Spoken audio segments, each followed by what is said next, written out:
प्यारे संतों, परम प्यार से बोलिए धन्यकार।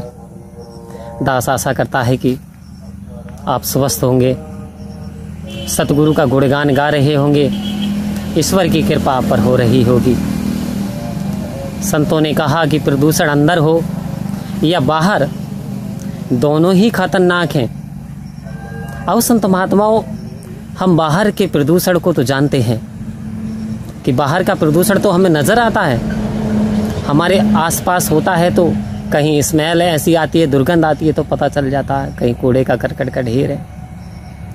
यानी ये जो संसारिक जो कचरा है ये हमें नज़र आता है, ये प्रदूषण हमें दिखाई देता है। तो आओ संत महात्माओं, बात इस ओर है कि दोनों ही खतरनाक है, अंदर हो या बाहर।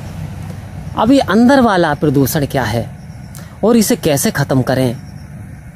जब तक प्रदूषण ख़त्म नहीं होगा, खुशबू नहीं आ सकती, आनंद नहीं आ सकता, जीवन सफल नहीं हो सकता। आओ संत महात्माओं, तो संत महात्मा इस ओर दे रहे हैं कि सबसे पहले तो इस प्रदूषण की हमें पहचान करनी है कि आखिर ये प्रदूषण है क्या। फिर हमें इसका ऐसा उपाय करना है कि इसे गायब कैसे करना है। अक्सर बहुत सारे व्यक्ति कह देते हैं कि हमसे सिगरेट नहीं छोड़ रही, हमसे बीड़ी नहीं छोड़ रही, हमसे नशा नहीं छुड़ रहा। आओ संत महात्माओं, जबकि वास्तविकता तो ये है कि वास्तव में यदि सिगरेट को हाथ से छोड़ दिया जाए तो वो गिर जाएगा, कोई नहीं रोक पाएगा। बीड़ी को छोड़ दिया जाए तो वो भी छूट जाएगी, लेकिन एक दिन में नहीं होता, इसके लिए प्रयास करना पड़ता है। जो व्यक्ति यदि सेवन बीड़ी का ज़्यादा करते हैं, यानी 10-10 बीड़ियाँ पीते हैं, तो 5 पीनी शुरू करते हैं। कम करें, धीरे धीरे उसकी मात्रा कम करते चले जाएं, आखिर वो छूट जाएगी। कोई ये कहे कि एक दिन में बीड़ी या सिगरेट छूट जाएगा, नहीं छूटेगा। उसकी जगह आप सौंफ, अजवाइन या कुछ भी ऐसी चीज़ है आप चाप सकते हैं।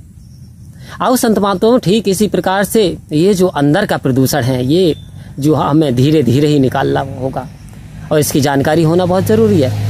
यदि इस प्रदूषण की जानकारी नहीं हुई तो हम निकालेंगे कैसे? फिर हमारी आत्मा का कल्याण कैसे होगा? फिर आनंद की अनुभूति कैसे होगी? संत महात्माओं, तो आओ संत महात्माओं, अंदर का प्रदूषण है काम,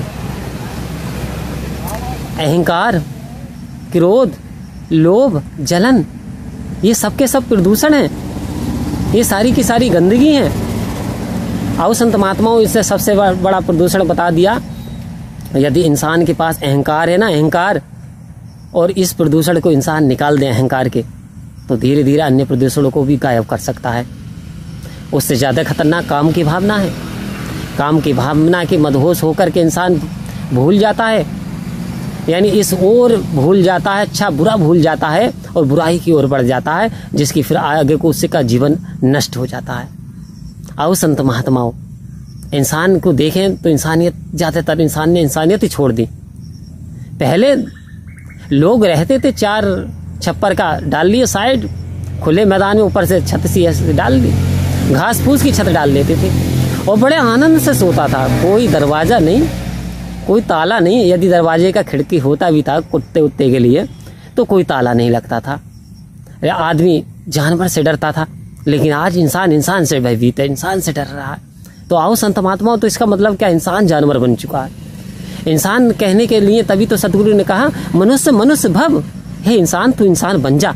तो वास्तव में क्या इंसान नहीं है? आओ संत महात्माओं, सतगुरु इस ओर इशारा दे रहे हैं, सबसे पहले तो इंसान बन जा और उसके बाद अपने लक्ष्य की जानकारी कर ले कि आए थे किस काम से और किस काम में उलझ के रह गए हैं। आए थे हरि परमात्मा से मिलने के लिए, ओटन लगी कपास में उलझ करके रह गए, सांसारिक पदार्थों में उलझ के रह गए। कह रहे इंसान इस तरीके से उलझ के जीवन नरक हो जाएगा। किस तरीके से? मकड़ी पूरा जाला बुनती है, जाला छा लेती है, मकड़ी पूरा जाला बुन करके जाला छा लेती है, और अंत में क्या होता है आपने देखा होगा, जो कभी कभी जाले में मकड़ी मरी पड़ी होती है, बीच में निकल ही नहीं पाती, फंस जाती है। आओ संत महात्माओं, ये संसार भी मकड़ी के जाले के समान है। जब तक हम इस संसार में उलझे रहेंगे, फंसे रहेंगे, हमारे जीवन का कल्याण होने वाला नहीं।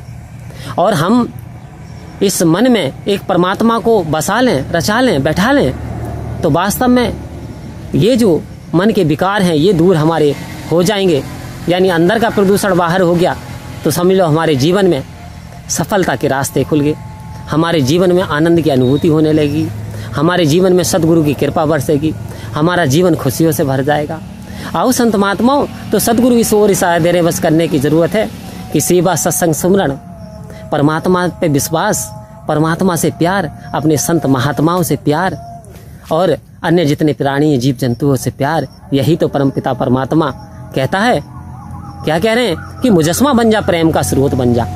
जब प्रेम का स्रोत बन जाएगा तो फिर दानवता के लिए कोई जगह नहीं रहेगी, अहंकार के लिए कोई जगह नहीं रहेगी। तो अपने अहंकार को मिटाते हुए सदगुरु के चरणों में विनती करते हुए कि सदगुरु हमको तुम्हारी मेहरबानी चाहिए, खुश रहे हरदम वही तो जिंदगानी चाहिए, अरे तेरे चमन की हर कली ए मेरे दाता मुस्कुरानी चाहिए। परम प्यार से बोलिए धन्यवाद जी।